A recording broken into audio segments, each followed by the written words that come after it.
Bonjour, je suis avec Claire. Bonjour.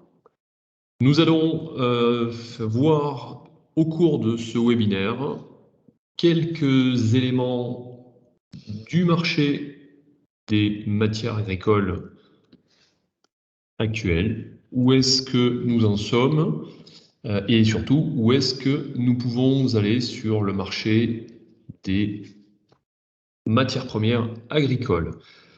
Tout d'abord, un premier point du prix actuel de ces matières premières. Le blé est passé de novembre 2020 de 210 € à novembre 21 à 310. Il a gagné 100 € en un an. Dans le même temps, le maïs a gagné 60 €, passant de 200 à 260, et le colza a progressé de 300 € tonne. Ces chiffres-là, c'est des chiffres que vous avez sûrement en tête, qui sont, je trouve quand même nécessaire de les écrire, parce que c'est du jamais vu. Et clairement, comment en sommes-nous arrivés là?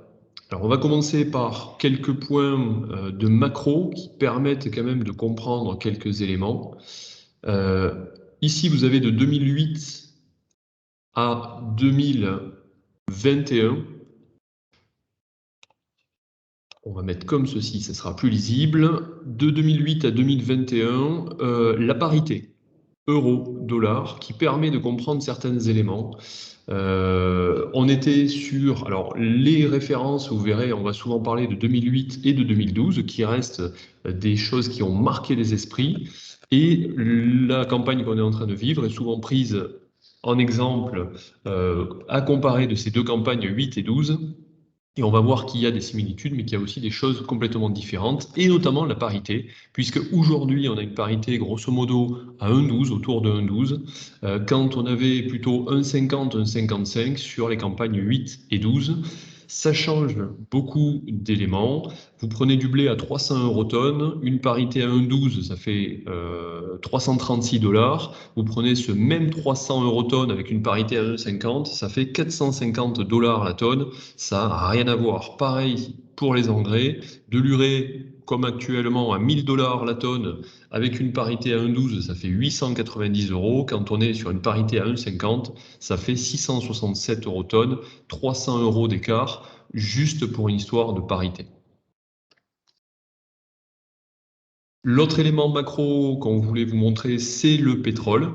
Le cours du pétrole Brent, pareil, depuis 2008, où on a un pic ici sur 2008 à plus de 130 $ le baril, un plateau dont 2012 a fait partie autour de 110, et aujourd'hui on dit que le pétrole est cher, mais finalement il n'est qu'à 82-3 $ le baril, beaucoup moins cher que ces périodes-là. Il faut quand même ne pas oublier que certains pays, notamment importateurs, vendent du pétrole. Donc quand ils vendent du pétrole à 100 $ le baril, ils ont entre guillemets un pouvoir d'achat de blé, entre autres, qui est plus important que quand ils vendent du pétrole à 80 $ le baril. Un autre élément à souligner aussi au niveau macro, c'est l'index BDI sur donc, le coût du fret. On voit, on l'a pris depuis un an, on va dire, hein, depuis le 5 novembre 2020, où il était plutôt autour des 1000-1500. Et on voit que notamment fin septembre, début septembre, pardon, il s'est envolé avec un pic à un peu plus de 5500 $. 5500. On a souhaité vous parler aussi justement par rapport à ce fret des achats égyptiens en provenance de la mer Noire. Donc si on regarde les achats égyptiens avec le coût du fret, on voit très bien que l'année dernière, à même date, on était autour des 10-12 € la tonne, quand il y a eu un pic au mois de juillet et où c'est resté quand même pendant 2-3 mois sur ces valeurs-là, donc autour des 28 € la tonne. Donc on voit quand même que le fret a pris quand même de l'importance dans les achats et le coût d'achat, en tout cas pour les pays importateurs. Pour finir sur les points macro, on a souhaité quand même vous parler des fonds spéculatifs parce qu'ils représentent quand même un tiers des positions sur les marchés à terme. Donc là, nous avons sur le marché américain le blé avec un historique depuis 2006 où on voit que actuellement la position est plutôt à l'équilibre depuis quasiment début 2020. Euh, donc une position sans grande importance entre guillemets. Par contre, hein, à l'inverse, sur le blé Euronext, on voit que depuis un peu plus d'un an, les positions sont longues par les investisseurs. On a fait la même chose sur le corn et sur le maïs Euronext. Donc là, par contre, à l'inverse du blé, on voit très bien que le maïs américain est en position très longue hein, depuis un an et demi, qui a même eu un pic autour des 400 000 lots. Donc c'est une position qui est très longue. Et concernant Euronext, on voit également hein, que depuis un an et demi, les fonds sont plutôt longs également sur Euronext. Concernant le soja, on voit, il a eu un peu la même tendance que le maïs il y a à peu près un an, avec des positions plutôt longues. Par contre, depuis à peu près un mois, on voit que la position est plutôt neutre. À l'inverse, sur le colza, depuis un peu plus d'un an, la position reste quand même longue sur le colza Euronext.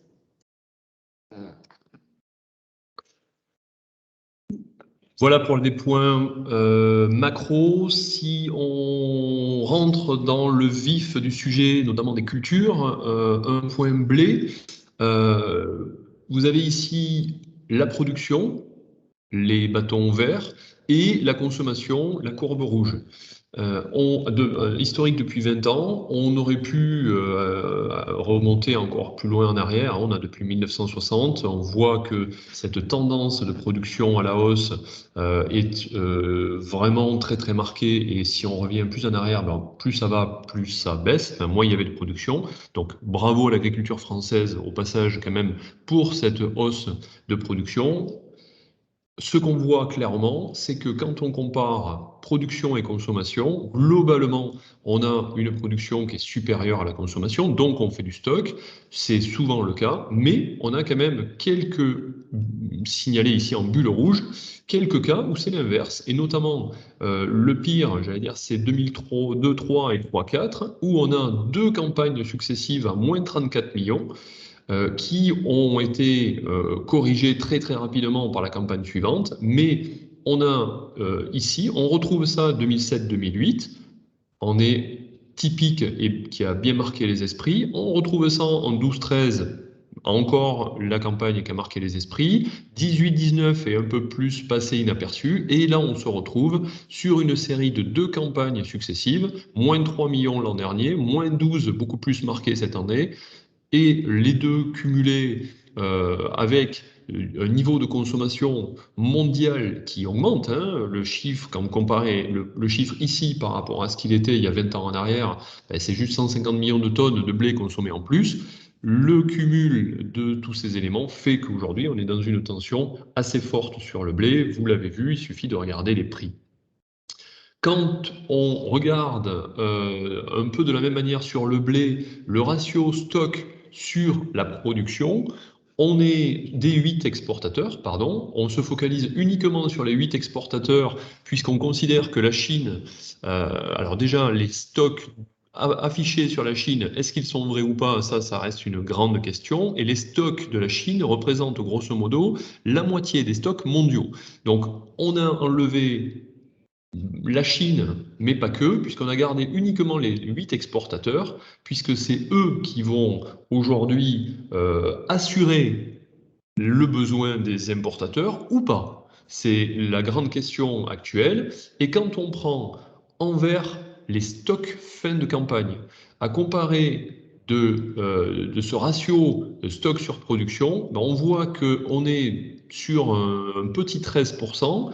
Grosso modo, comme la campagne 7-8, ces deux sont les plus bas de l'historique 20 ans. Donc clairement, on a vu tout à l'heure qu'on était en déficit de production par rapport à la consommation. Et là, on voit que ce ratio stock sur production met aussi en évidence un souci, un manque de blé, clairement, par rapport à la consommation. Si on regarde côté des cours Euronext, on vous a fait la capture du cours continu pour vraiment marquer ce niveau de prix actuel autour des 310 euros la tonne. On peut voir hein, que en 2008, c'était plutôt, on était à 260, donc le palier a été franchi, au-delà même des 300 euros la tonne, qui était un seuil quand même psychologique. Et on a voulu comparer ça avec la parité. À l'époque, en 2008, un blé à 260, avec une parité à 1,55, ça équivalait à 400 dollars la tonne. On a fait la même chose sur la campagne 2011 et 2013, où on voit également les deux pics. Donc là, le blé, pareil, aux alentours de 260, mais avec une parité un peu plus faible à 1,50, le prix du blé était à 345 dollars la tonne si on le ramène en prenant en compte cette parité. Et aujourd'hui, un blé à 300 euros tonne, donc 40 euros de plus que les trois précédentes campagnes qui sont assez hautes, mais une parité à 1,13, on se rend compte que le blé est à 336 dollars la tonne. Alors, pourquoi faire ce constat? C'est parce qu'on a dépassé les plus hauts historiques. Le blé est historiquement haut, à plus de 300. Donc, pour trouver d'autres résistances et d'autres points hauts, on a voulu faire les 400 dollars la tonne. Si on le ramène avec une parité de 1,12, on se rend compte que ça fait 360 euros la tonne. Donc, le 360 euros la tonne pourrait être un prochain point haut sur le blé Euronext. On a juste fait aussi la comparaison avec un prix CBOT. Le prix CBOT actuellement est à 850 cents dollars par bushel. Et si on le ramène en eurotonnes, là en revanche, il équivaut à 280 euros la tonne. Donc ça veut dire quand même que notre blé est quand même plus cher que du blé américain. On a voulu également prendre l'échéance mars. Pourquoi? Parce que c'est la prochaine échéance. Là, l'échéance décembre clôture le 10 décembre. Donc, on regarde l'échéance mars et on vous a mis l'historique des campagnes les plus hautes et on se rend compte que la campagne 2021, donc l'échéance mars 2022, est au plus haut à plus de 300 euros la tonne. Pour finir sur les cours, il nous semble important de regarder aussi le spread blé-maïs sur Euronext. Et ce que l'on constate, c'est qu'actuellement, il est autour des 48-50 euros la tonne, ce qui est historiquement haut. Alors oui, il y a eu un pic en 2008 à 90 euros la tonne, mais c'était un pic. Là, on voit quand même qu'il est venu chercher le spread à 50 euros la tonne plusieurs fois, en tout cas en peu de temps. Et on se rend compte qu'il est extrêmement élevé quand la moyenne est à 20 euros la tonne. Donc, ce que ce schéma signifie, c'est que le blé est tellement cher que les fabricants d'aliments du bétail s'orientent davantage sur du maïs moins cher dans leur mélange. S'ils prennent du maïs plus du tourteau de soja, ça leur coûte moins cher que d'acheter du blé fourragé. Malgré cet élément-là, on se rend compte quand même que le blé continue sa hausse et de ce fait entraîne également le prix du maïs. On a également regardé sur le marché américain le spread blé-maïs et là on se rend compte que actuellement le spread blé-maïs américain est de l'ordre de 80 € la tonne quand en moyenne il est à 50 € la tonne. Donc on voit également que sur le marché américain ce spread est élevé. Donc ça, c'est des éléments factuels qu'on vient de voir jusqu'à maintenant. Si on se projette et qu'on essaye de voir qu'est-ce qui pourrait se passer, deviner qu'est-ce qui peut se passer à l'avenir, deux éléments à surveiller de très près, liés à deux pays. Le premier, c'est la Russie. On en parle dans la Stratinfo depuis un petit moment. Vous l'avez en tête. Premier élément, Russie, exportation, taxe à l'exportation, 78,30 $ actuellement. La projection d'ici la mi-décembre pourrait donner un 100 $ la tonne. L'objectif de Poutine avec cette taxe est de limiter les exports, limiter le blé qui sort du pays pour en garder pour la Russie, pour assurer en fait de nourrir le pays et la population bien sûr. Donc cette taxe monte.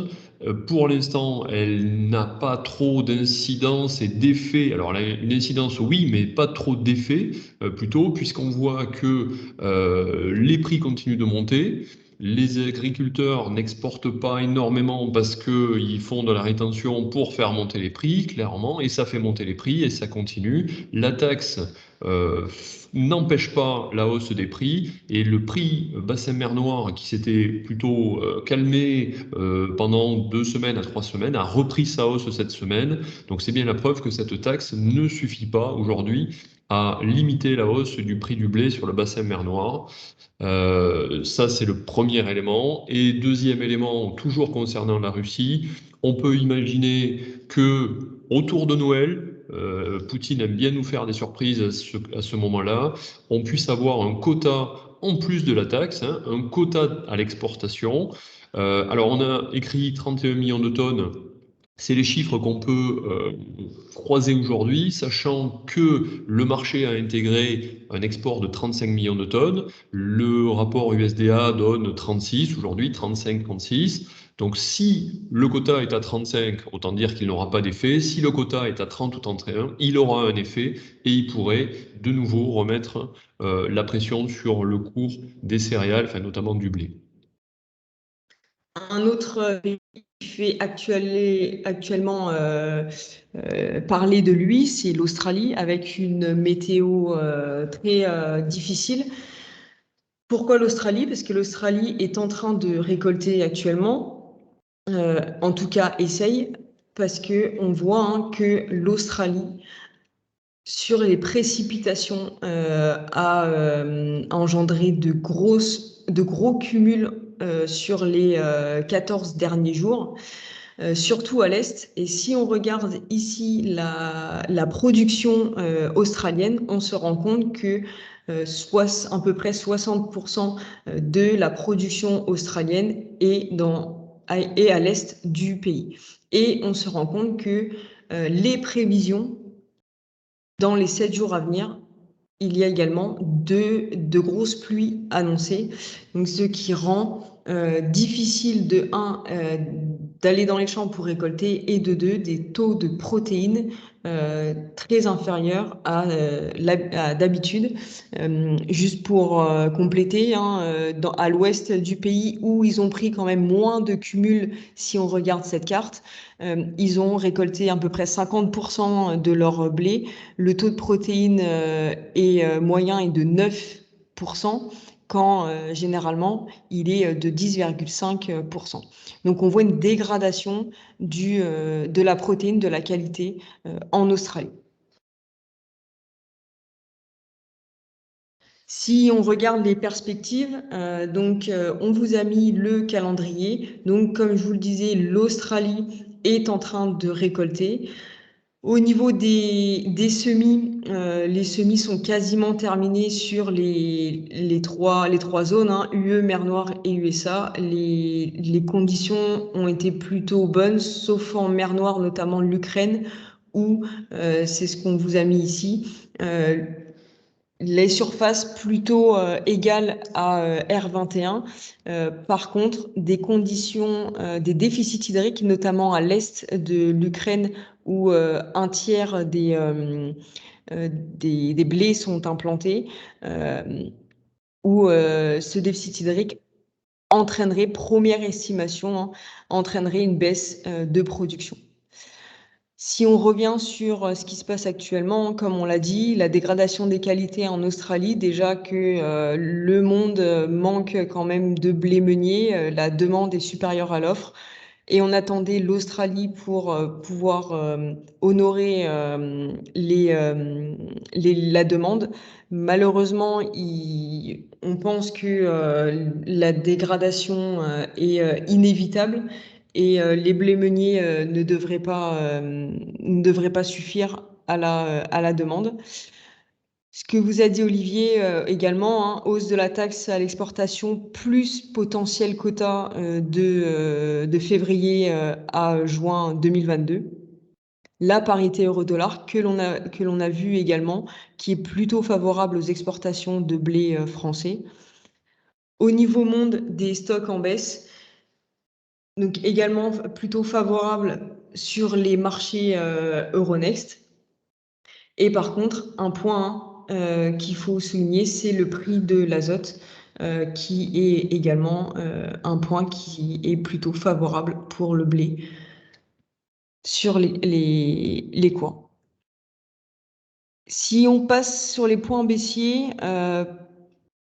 on vous a mis Covid. Pourquoi? Parce que le Covid, pour l'instant, on entend hein, de plus en plus de pays ont de nouvelles restrictions, dont certains de nos pays voisins, enfin en tout cas proches de nous comme l'Autriche, reconfinent totalement. Donc ce Covid, cette pandémie, on a une incertitude en tout cas par rapport à cette pandémie. Et on sait hein, ce qui s'est passé l'année dernière, en mars 2020. On n'ira peut-être pas jusque-là, mais en tout cas, au point de vue économique, il peut y avoir des dégâts si si le monde se reconfine. Un autre point également, la grippe aviaire et la peste porcine africaine.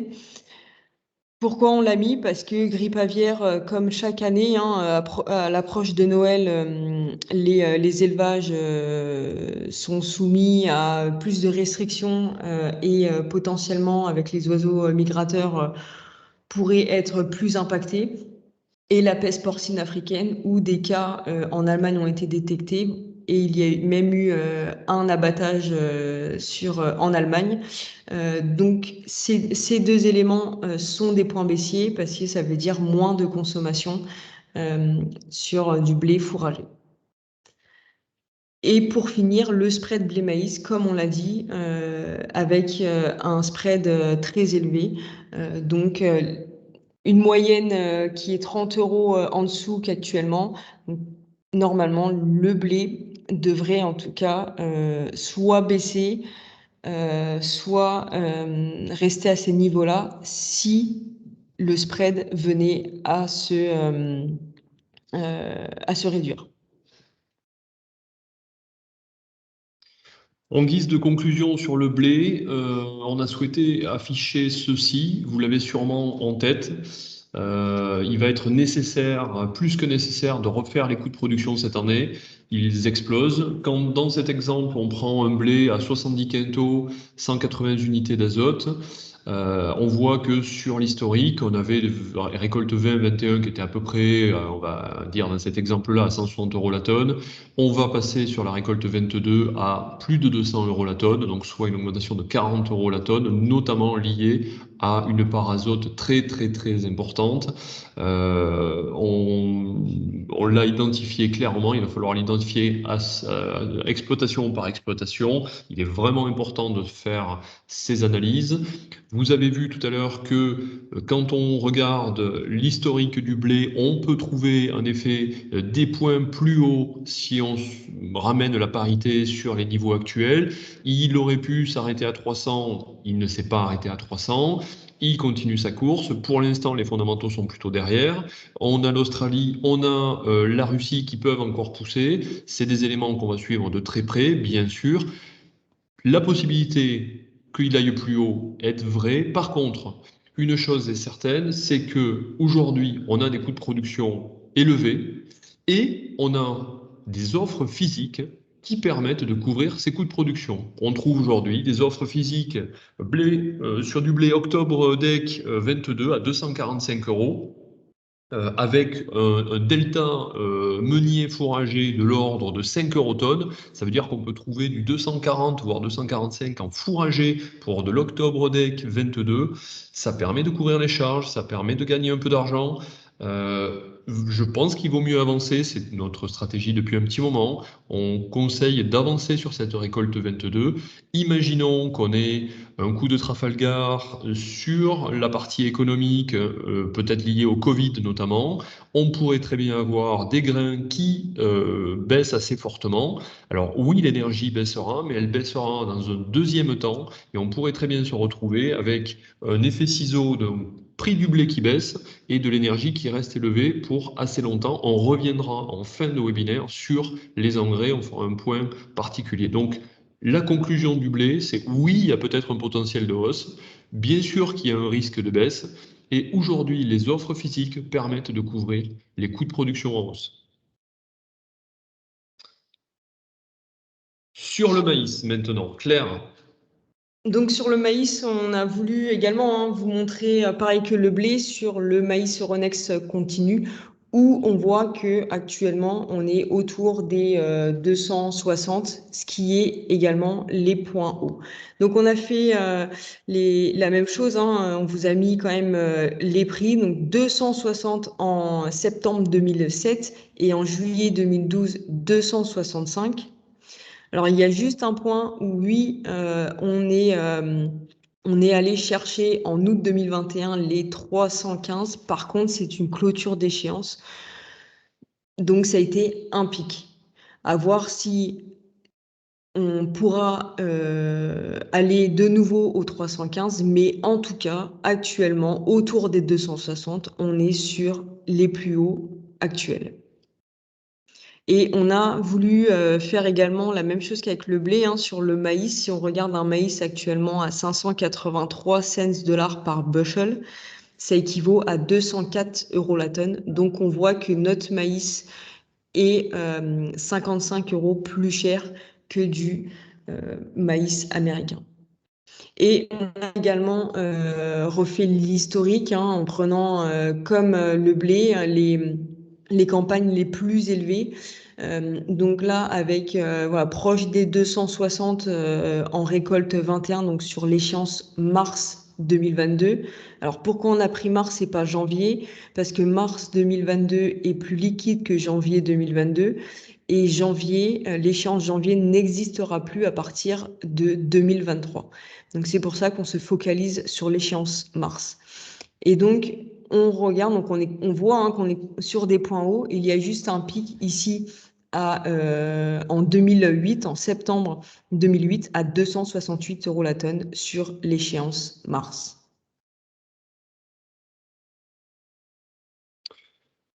Si on regarde les points, les faits marquants du maïs, on a identifié clairement l'éthanol.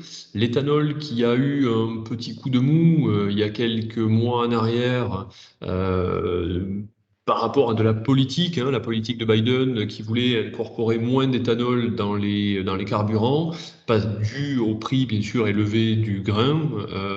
Clairement, aujourd'hui, ça va plutôt bien. Et tant mieux, puisque on voit ici que 35% du maïs américain est incorporé dans l'éthanol et consommé, on pourrait dire, dans l'éthanol.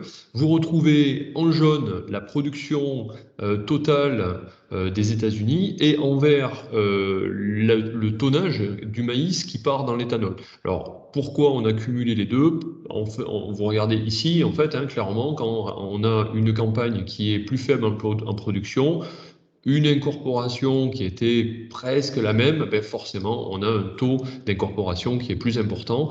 Et je le répète, l'éthanol va plutôt pas mal et c'est bon signe, puisque grosso modo, quand on prend 133 millions de tonnes incorporées, si on le compare aux 383 millions du maïs, on a le 35%, pardon, ici. Quand on le compare à la production mondiale, ça représente 11% de la production mondiale. 11% du maïs mondial passe dans l'éthanol aux États-Unis. C'est énorme, donc c'est à surveiller de très près.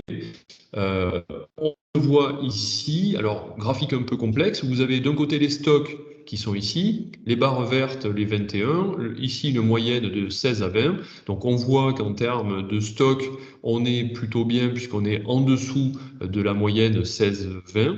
Donc ça c'est bien. Et vous avez ici les productions, en pointillé la moyenne de 2014-2018. Et on voit qu'actuellement, même s'il a rebaissé, on est au-dessus de la moyenne. Donc tout va bien pour l'éthanol, et tant mieux puisque l'éthanol est clairement un soutien du prix du maïs.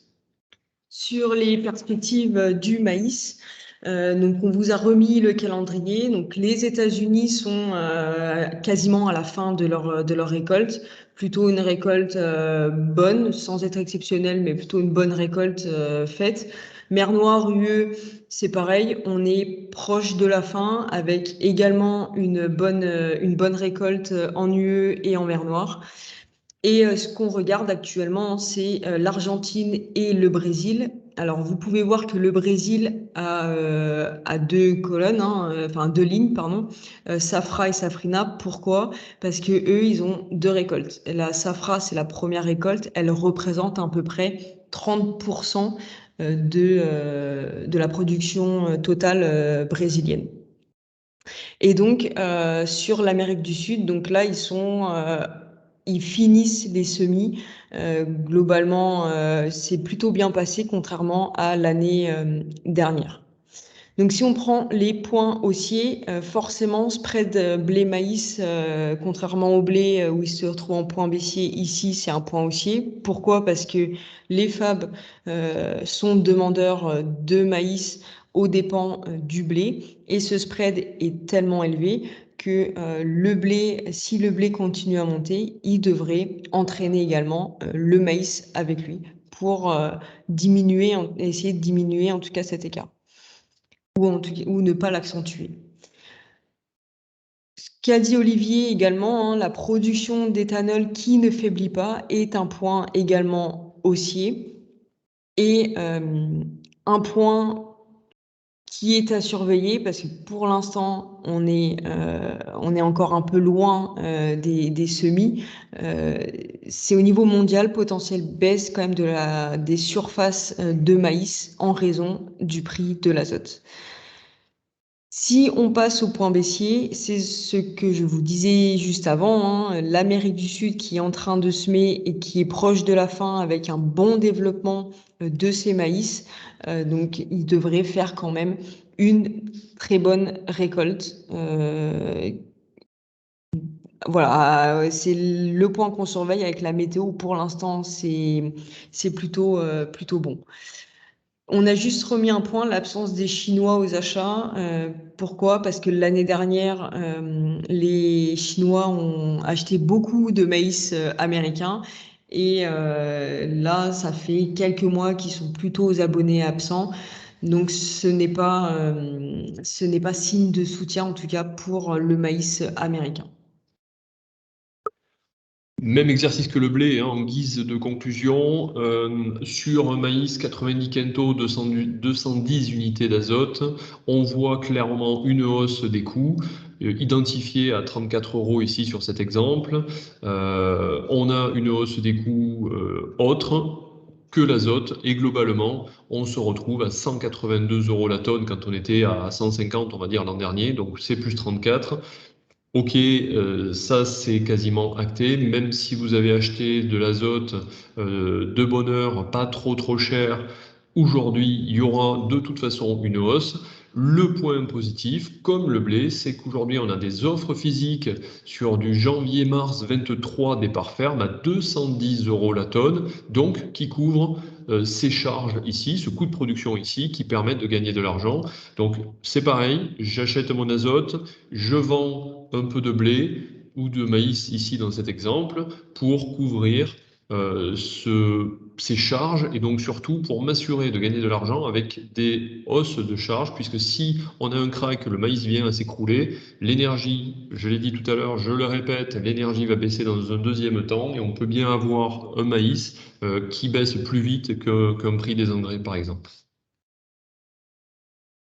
Si on passe au colza maintenant, on a fait donc, toujours la même chose, hein, le même principe avec le cours Euronext continu. Et là, on voit clairement cette flambée hein, du colza en 2021.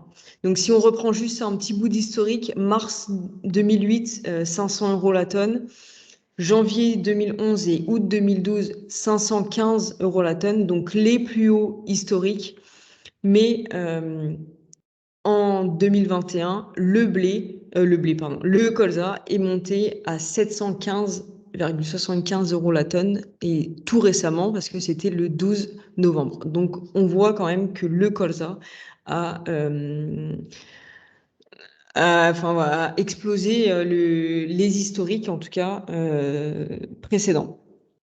Si on regarde sur du soja CIBOT, le soja CIBOT à 1267 cents dollars par bushel, ça équivaut à 415,50 euros la tonne. Donc on voit quand même que notre colza français est extrêmement cher par rapport à du soja américain. Si on regarde l'échéance février, là, on voit clairement par rapport à des campagnes qui étaient normalement hautes, hein, on voit bien en 2013 qui restait quand même quelques mois au-dessus des 500 euros la tonne, donc qui était haut à l'époque, bah, on voit que le colza, lui, a poursuivi sa hausse et pour atteindre les 700 euros la tonne. Si on reste sur le cours des graines, là, on vous a mis en rouge le cours du colza, en vert le cours du canola et en jaune le cours du soja. Donc tout ça ramené en eurotonnes. Et on voit très bien que depuis l'historique qu'on a, donc 2011, globalement, les cours étaient plutôt corrélés. Les trois cours de ces graines étaient plutôt, voilà, plutôt ensemble. Par contre, en janvier 2021, on voit clairement un décrochement du soja. Le colza et le canola ont poursuivi leur hausse et ont même une hausse en très peu de temps, alors que le soja, lui, c'est plutôt stagné, voire même baissé jusqu'à novembre.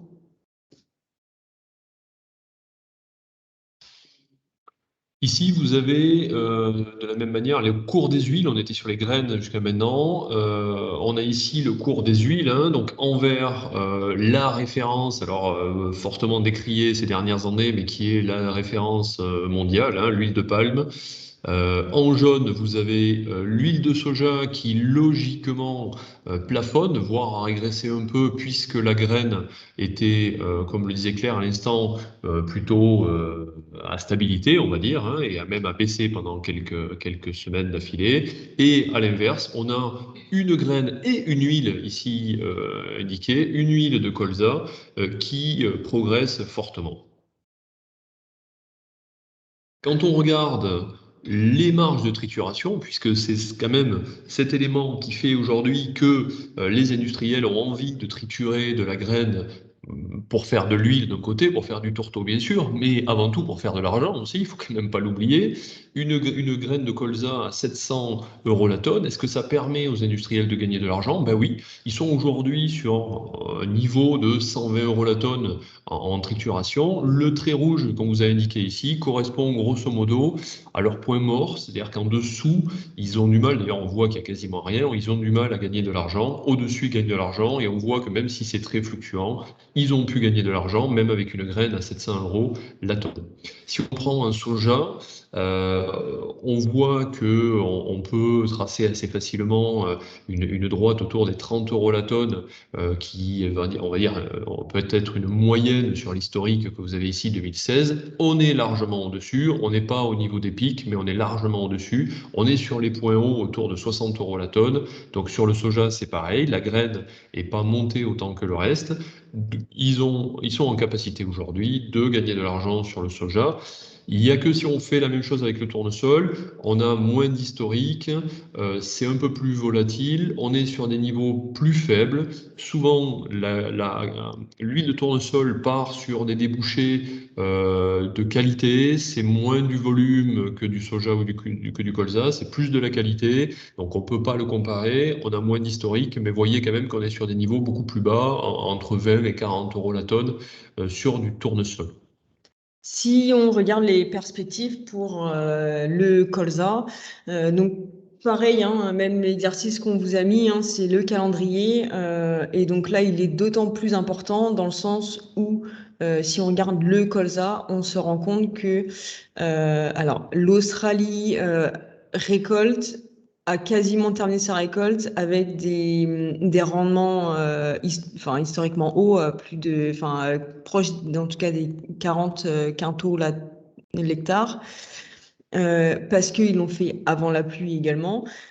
Mais ça va représenter, l'estimation c'est de 5 millions de tonnes, donc très faible par rapport à la production mondiale, et ça ne compensera pas en tout cas la perte qu'il y a eu au Canada, qui est à 14 millions de tonnes l'estimation de production, quand généralement elle est plutôt autour des 30 millions la tonne. Et pourquoi on vous a mis ce calendrier? C'est quand même pour vous montrer, hein, que là actuellement on est en novembre et jusque au début des semis, on va dire avril-mai, il risque quand même de ne pas avoir beaucoup d'infos sur le colza et le canola. Donc, on va regarder plutôt le soja où, pareil que le maïs, l'Argentine et le Brésil sont dans les semis avec plutôt des bonnes conditions actuellement, contrairement à l'année dernière. Donc, si on revient sur les points haussiers, points baissiers, donc point haussier, le complexe huile, hein, qui reste sur des niveaux historiquement hauts, si on prend l'huile de palme et le canola, donc ce qui entraîne également le colza sur des points historiquement hauts. Et en point baissier, donc les États-Unis, moins d'achats chinois que l'année dernière. L'année dernière, pour rappel quand même, hein, les Chinois ont beaucoup acheté de soja américain. En novembre 2020, par rapport à novembre 2021, ils ont acheté 10 millions de tonnes de moins actuellement que l'année dernière. Donc on voit quand même que les Chinois sont moins présents sur les achats de soja américain. Et ils vont également chercher du soja brésilien. Chose inhabituelle pour un mois de novembre. Généralement, ils achètent plutôt janvier-février. Mais là, voilà, on se rend compte que le soja américain est un peu moins compétitif que le soja brésilien à destination de la Chine. Comme je vous l'ai dit, l'Amérique du Sud, les sojas sont également en bonne condition, donc ce qui promet quand même une bonne récolte de soja, donc au Brésil et également en Argentine. Aux États-Unis, potentielle hausse de soja à cause de l'azote. Pourquoi? Parce que potentiellement, il va y avoir une réduction quand même de maïs, de sol de maïs en Amérique, ce qui va potentiellement augmenter celle du soja. Et l'UE mer Noire, hausse de la surface de tournesol. Pourquoi? Bah, même conséquence même cause, pardon, que les USA, c'est le prix de l'azote. Donc l'Europe et la mer Noire vont sûrement s'orienter également vers du tournesol. Et le dernier point, on en a parlé un peu sur le blé, c'est le Covid. Pourquoi le Covid? Parce que le Covid, s'il y a des reconfinements massifs, il y aura potentiellement moins de consommation de pétrole, donc une baisse des cours du pétrole, ce qui entraînerait le prix du colza à la baisse. Si on doit faire une conclusion sur le colza, vous l'avez vu sur le colza, ben, il va y avoir des semaines et des mois sans beaucoup d'infos, Claire vous l'a dit. Donc moi je pense qu'il faut plutôt aujourd'hui regarder le soja avec attention pour plusieurs raisons.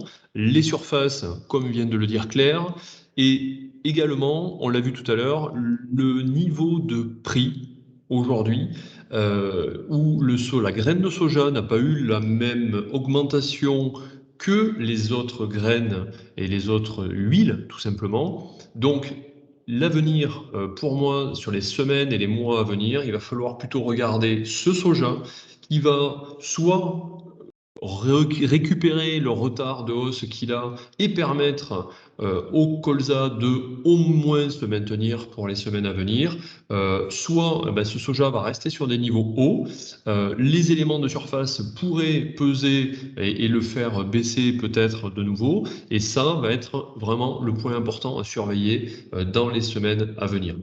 Pour conclure ce webinaire, on souhaitait quand même vous parler, vous donner quelques éléments d'engrais. Ça a été un sujet très très compliqué cette campagne, et c'est toujours un sujet compliqué. En introduction, 2 éléments, le cours du gaz naturel et cette phrase qui vient de l'UNIFA. L'UNIFA estime que le gaz naturel représente aujourd'hui plus de 50% du prix de vente d'un engrais azoté. OK ? Par contre, quand on met le prix de la solution azotée départ Rouen par rapport à du blé Euronext continu, en effet, 2008, le gaz s'est envolé, la solution azotée s'est envolée. Tout le reste, on a 2 courbes qui sont relativement particulièrement proches, d'accord. Par contre, qu'est-ce qui se passe cette année? On a un gaz qui plafonne, qui est allé chercher presque $6, mais pas plus, à comparer des 13-14 ici en 2008. Par contre, la solution azotée, 600, 620, 630 euros. Donc c'est bien qu'il y a quand même aujourd'hui un autre problème. Je me suis permis même d'aller jusqu'à barrer cette phrase. Alors elle se redeviendra peut-être vraie. En tout cas, pour la campagne qu'on est en train de vivre, Claire et moi-même pensons qu'on ne peut pas faire confiance à l'UNIFA tout de suite maintenant. Voilà. Alors, qu'est-ce qu'on peut trouver comme autre élément très rapidement? Ce schéma vient tout simplement de Yara, il est un peu complexe, mais il a quand même le mérite de reprendre pas mal de choses. On va retrouver en premier, clairement, l'offre et la demande. C'est le principe de base des marchés, et nous sommes très clairement cette année dans un cycle de demande. Très très clairement, alors qu'on sortait de 4, 5, 6 campagnes avec un cycle plutôt tourné offre. Donc le fait de passer de ce côté à celui-là change complètement la donne, et le fait d'être dans un cycle de demande, clairement, c'est pas l'acheteur qui a la main. 2, on pourrait dire que l'ensemble de ces éléments, ici, nourrir la population, les prix, la consommation augmente avec des exigences qui augmentent, des exigences en termes de protéines notamment. À ça, on rajoute le développement des BRICS, donc BRICS, Russie, Chine, Brésil, Afrique du Sud, qui représentent grosso modo 40% de la population, quand même, au passage. Ces BRICS se développent, et les gouvernements aujourd'hui de ces BRICS ont un seul objectif en tête, c'est nourrir la population.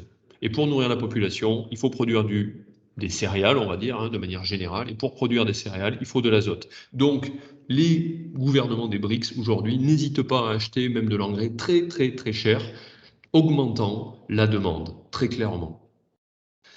On peut rajouter à ça un point quand même côté usine, restrictions et autres, où on a très très peu d'investissement ou pas d'investissement dans les usines qui vieillissent et qui peuvent arriver à des arrêts de production ou des soucis de production remettant moins d'offres, donc faisant pencher encore la balance du mauvais côté. Et pour finir, on peut mettre un côté financier, de spéculation et notamment de parité. On l'a vu tout à l'heure, une urée à 1000 $ divisé par 1,50 de parité ou divisé par 1,12, ça fait plus de 300 € d'écart. C'est juste énorme.